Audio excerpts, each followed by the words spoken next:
Stone Cold, the Hellraiser is back! Here we go!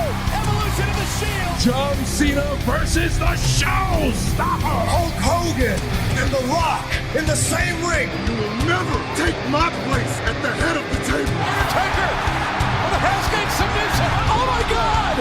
What?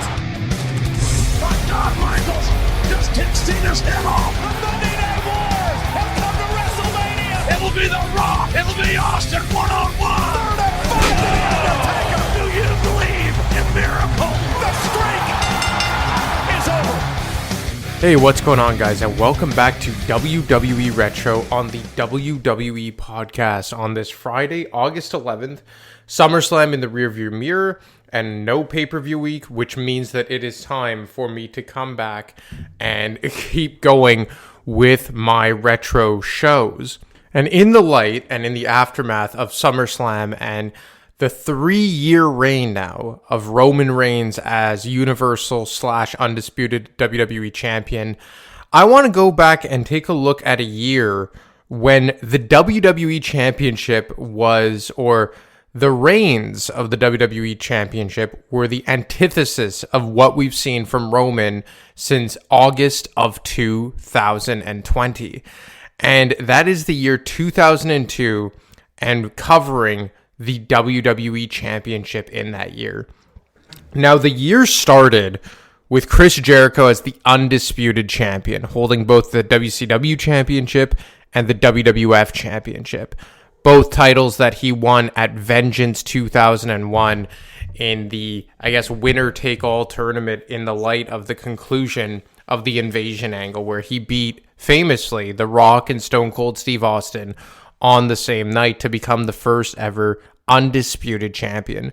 He successfully defended his championship against The Rock at the Royal Rumble in 2002, successfully defended his championship at No Way Out in 2002, and that set him on a collision course with Triple H in the main event of WrestleMania 18 from the Sky Dome, now known as the Rogers Centre in Toronto, Ontario, Canada, the last Canadian city to host a WrestleMania, and also the very same WrestleMania where The Rock and Hulk Hogan faced off one-on-one for the first time.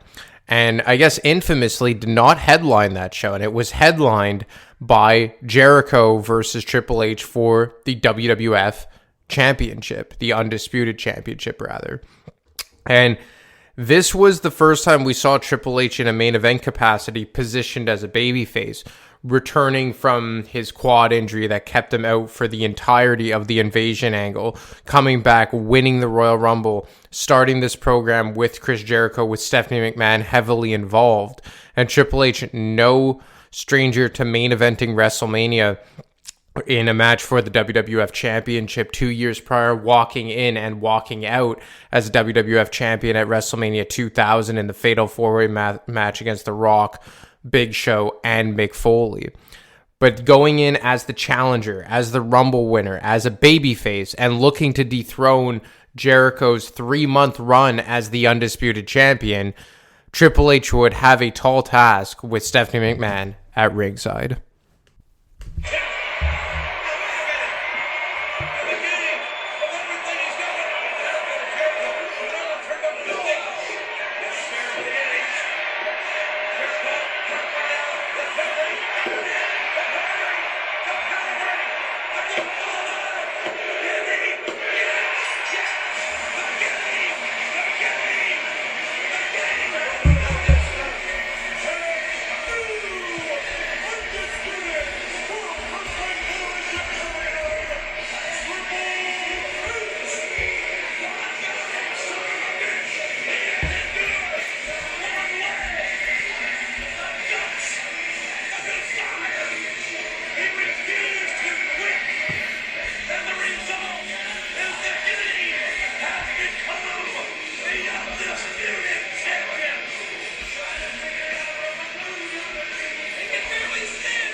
And it's crazy to think, but WrestleMania 18 kicked off a 5-year run where Triple H was involved in a world championship match at WrestleMania, either going in as champion at WrestleMania 19, 20, and 21, or coming in as a challenger like he did at WrestleMania 22 against John Cena. But the only time of those 5 was at WrestleMania 18 where he was a babyface and he came in as a challenger and successfully walked out as the new champion.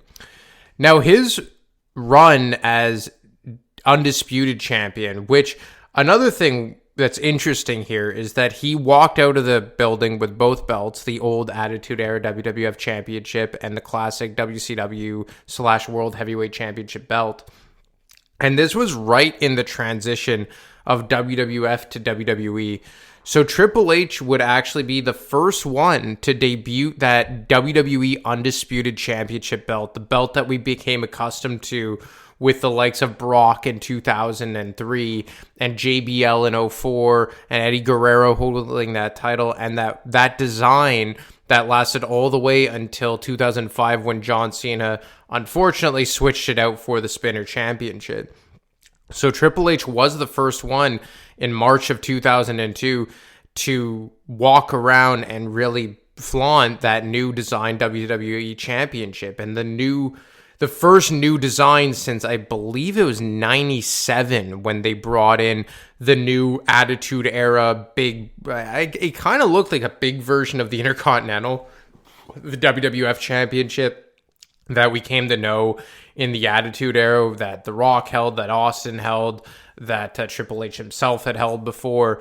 So 5 years in the making now, we have a brand new WWE Championship, and we could officially, for the time being, put the WCW/World Championship in the rear view. Now, Triple H's run as WWE Undisputed Champion would only last 34 days, as he would drop it to Hollywood Hulk Hogan at Backlash in April of 2002.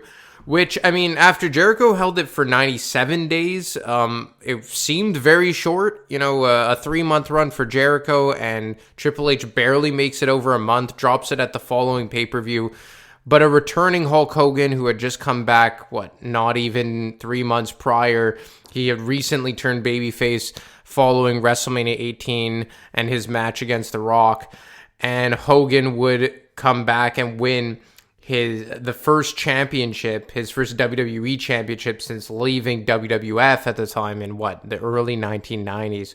So kind of a feel-good moment. But his feel-good moment would not last long either, as Hogan would drop it at, once again, the following pay-per-view to The Undertaker at Judgment Day in May of 2002. So now we're 5 months into the year, 5.5 months, and we have had 4 WWE champions. Jericho, who brought it in from 01 into 02, Triple H, Hogan, and now The Undertaker. And The Undertaker recently turned heel, I guess about 5-6 months prior, cut his hair, really going hard on this big evil type of gimmick. No, a rare heel version of The Undertaker that we never really came to know, and the last heel version that we would come to know of The Undertaker. And more so than that, fun fact is that this is the last time The Undertaker would hold the WWE Championship. Yeah, I bet you guys didn't know that. I may have mentioned it before with Matt or one of my other shows, but his championship win in 2002 was the last time he would hold the WWE title. And the next title he would hold would be the World Heavyweight title that he would win in the spring of 2007 at WrestleMania 23, and he would hold the World Heavyweight, I believe, 2 or 3 times, if I'm not mistaken, in the late 2000s. But this is the last time that Undertaker would win his WWE Championship, and his 4th one in total. So The Undertaker would bring the title on a pretty decent run, a 62-day run, but what we kind of saw so far in this era of WWE in 2002 is that Vince McMahon and creative didn't really know who to give the torch to. Obviously, Stone Cold Steve Austin had been the WWF champion for the lion's share of 2001 and the Invasion angle. He hadn't held it since Vengeance in December of 2001, and he would walk out in June of 2001 due to his gripes with creative. And honestly, if you see the hot potato they were playing with the WWE Championship, maybe we could kind of sympathize with him. So Undertaker's holding the WWE Championship for the first time in, I want to say, 3 years at this point. And then The Rock returns. And The Rock inserts himself into the main event of Vengeance of 2002 in July. And it's a triple threat match between The Rock, The Undertaker, and Kurt Angle. And The Rock at this point was Stone Cold Steve Austin out of the way, with The Undertaker as a heel, with Triple H recently returning as a heel against Shawn Michaels. It was The Rock show at this point. And him returning, everyone wanted him back after a bit of a hiatus back in Hollywood. And when he main evented Vengeance 2002 with The Undertaker and Kurt Angle, a very underrated triple threat match, it almost felt like it was time to give The Rock back the championship.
There's a cover, a count, a near fall.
So The Rock wins his 7th WWE Championship in the main event of Vengeance, and what would be his last WWE Championship for 10 years, as the next one he would win at the Royal Rumble in 2013 against CM Punk, his 8th and final WWE Championship. And The Rock had not held the WWE Championship for about 16 months since WrestleMania 17. He had held the World Championship / WCW Championship twice, but this was the first time he had held this title in 16 months or so. Now, again, you think that The Rock is maybe going to be the, how would you say, the next in line to carry the torch, even though he had carried the torch a lot of times. But he would only hold the title for about a month, right? Because he was going back to Hollywood. And I think that's what was causing so much influx and so much instability in the title scene at the main event, because you had Austin walk out, you had The Rock moving on to Hollywood more consistently, easy enough for me to say. You had The Undertaker get a 2-month run with it. You had Triple H get a month-long run with it. I will say, I found the fact that they cut the legs out from Triple H that fast very interesting, to be liberal about it. I thought he should have gotten a longer run with it. Now, he would get his due, when he moved over to Raw and he became the World Heavyweight Champion seemingly for 3 consecutive years, nonstop. I guess he made up for his short run as WWE Champion. But I always found that a little bizarre how a babyface Triple H who had just won the Royal Rumble was seemingly cut short just for a brief run of Hulk Hogan. And I guess it was a nostalgic thing with Hogan, but I always found that peculiar why Triple H got such a short run with the title after winning the Rumble, coming back, babyface, main eventing WrestleMania, and defeating Chris Jericho.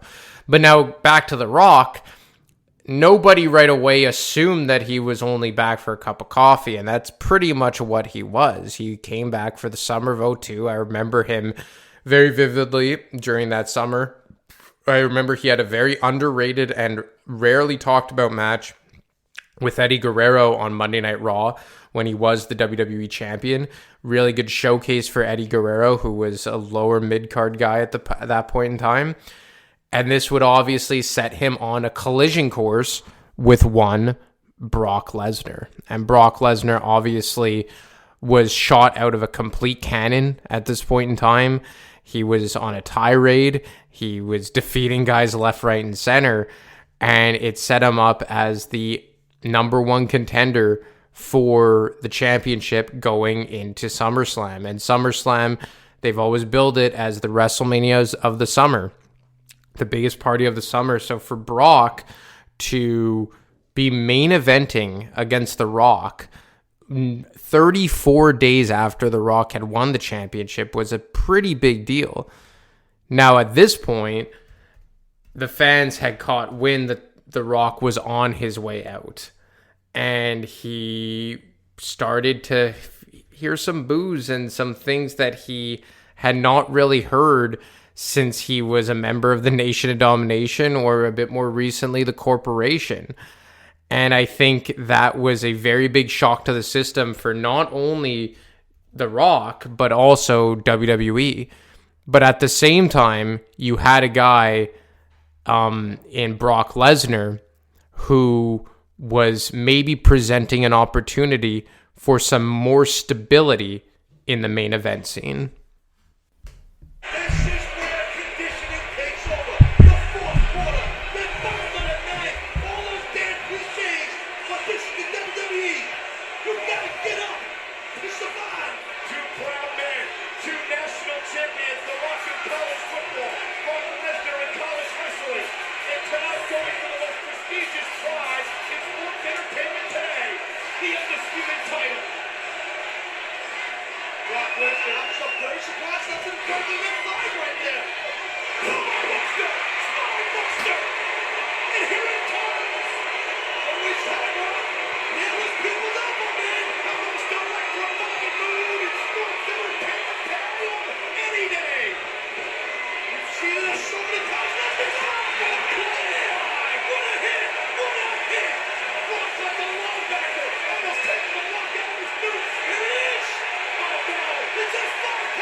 And just like that, as Michael Cole said, the next big thing had arrived, and Brock becomes the youngest at that time WWE champion in the history of the business.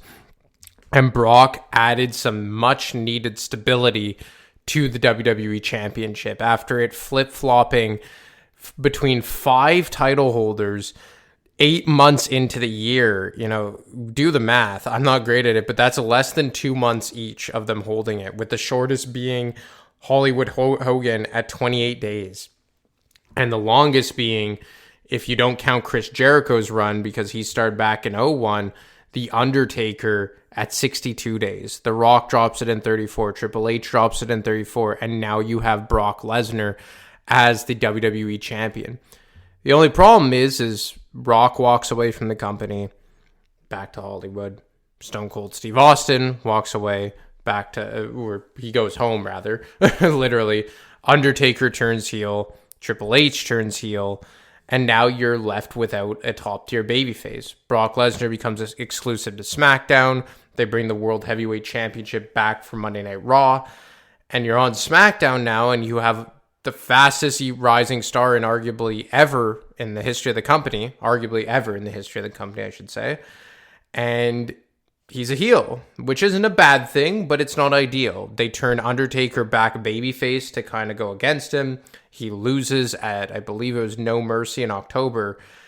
And then they have Brock Lesnar square up with The Big Show at Survivor Series 2002.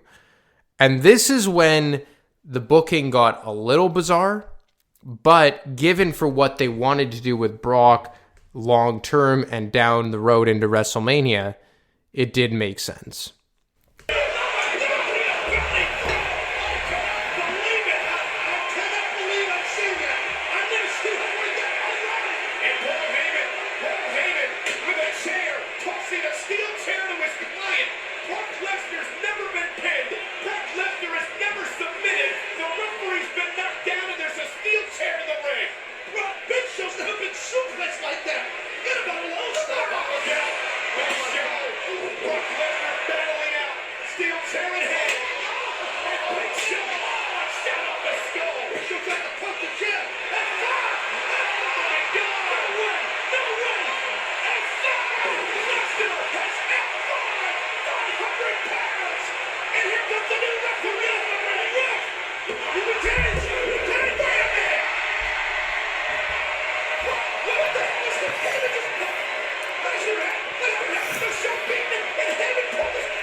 He's been had by Heyman.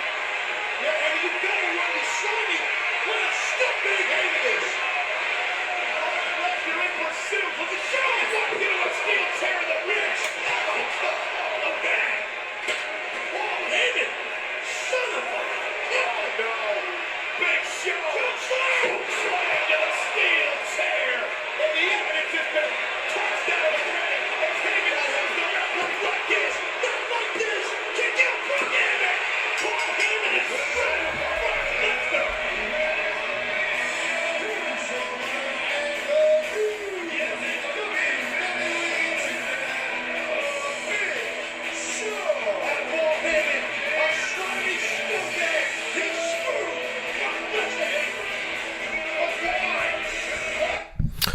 So Big Show would win the WWE Championship, which was completely out of left field. Big Show, I have to say, he was just on a never-ending path of irrelevancy, in the 10 months leading up to this match.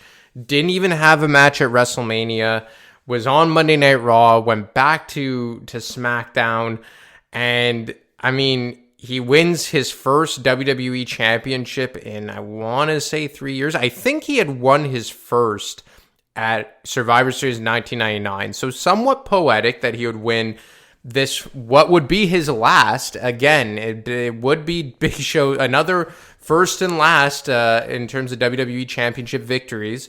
And he would go on, Big Show would win the ECW title in 2006, and he would hold the World Heavyweight, I believe in 2012 he held it. A very underrated run, I may add. He had a really good feud with Sheamus in 2012 for the World Heavyweight Championship. But much like The Undertaker, this win in 2002 would be the last time the Big Show would hold the WWE Championship. And for him to be the guy to defeat Brock Lesnar, the fastest rising star in the company, arguably the face of the company at this point, what was it, 64 days or however many days, 3 months more or less, after Brock defeated The Rock for the championship at SummerSlam. Interesting decision, but it was a way to get Brock Lesnar to being a babyface. And I do believe that was the biggest reason behind this very questionable booking decision, was to get Brock away from Paul Heyman, have Paul Heyman align with the Big Show, and turn Brock effectively babyface. And now you have your top young star as a babyface, which is always more ideal. And once again, Big Show would only hold the title for, you guessed it, 1 month. He would drop it at the following pay-per-view, Armageddon 2003, to Kurt Angle. And all of a sudden, Kurt Angle becomes the WWE champion. Now, Kurt Angle was positioned as a babyface originally against the Big Show. Then it turned out that Angle was working with Paul Heyman behind the scenes. Big Show comes out, he's pissed off. Paul Heyman somehow convinces the Big Show that's for the greater good. The Big Show looks like a bumbling buffoon. Really, the Big Show came out looking terrible in this. I know he held the WWE Championship for a month, but one of the worst looking championship runs, and through no fault of his own. It was booking, right? But this was all to set up Kurt Angle as a heel and Brock Lesnar as a babyface going into WrestleMania 19. And Angle would hold the WWE Championship from December of 2002 all the way until March of 2003. And that would put a bow on the WWE Championship in 2002. You have, 8 title holders? 8 title holders. With Chris Jericho, Triple H, Hulk Hogan, The Undertaker, The Rock, Brock Lesnar, Big Show, and Kurt Angle. 8 guys held the WWE Championship in 2002. You do the math. That is one month and a quarter, 1 month and a week, more or less, of each guy holding that belt. Maybe 1 month and 2 weeks. My math isn't very good, as you guys have heard many times.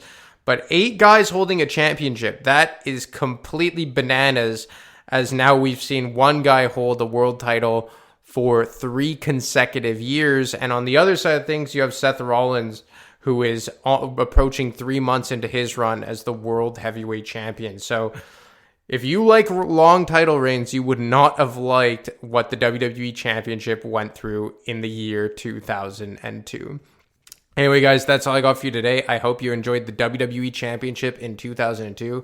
As always, you can get me on Twitter or on X, whatever it's called now, at ADeMarco25. You can get Matt on Twitter at wrestling_audio, or you can email him each and every week for the WWE podcast mailbag. Anyway, guys, enjoy your weekend. I will be back on Monday with Matt, and I will talk to you next week.